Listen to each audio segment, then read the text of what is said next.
তিন দফা দাবিতে অনড় অবস্থানের পর নতুন আরেক দাবি যুক্ত করে সকাল 11টা থেকে সমাবেশ করবেন জগন্নাথ বিশ্ববিদ্যালয়ের বর্তমান ও প্রাক্তন শিক্ষার্থী সহ শিক্ষক কর্মচারী সবাই।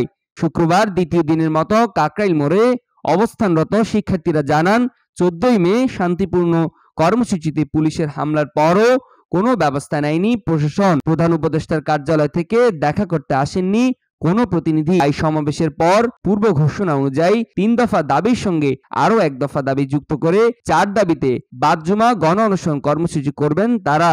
এই উপলক্ষে ধীরে ধীরে কাকরাইল মোড়ে জড়ো হতে শুরু করেছে বর্তমান ও প্রাক্তন শিক্ষার্থীরা।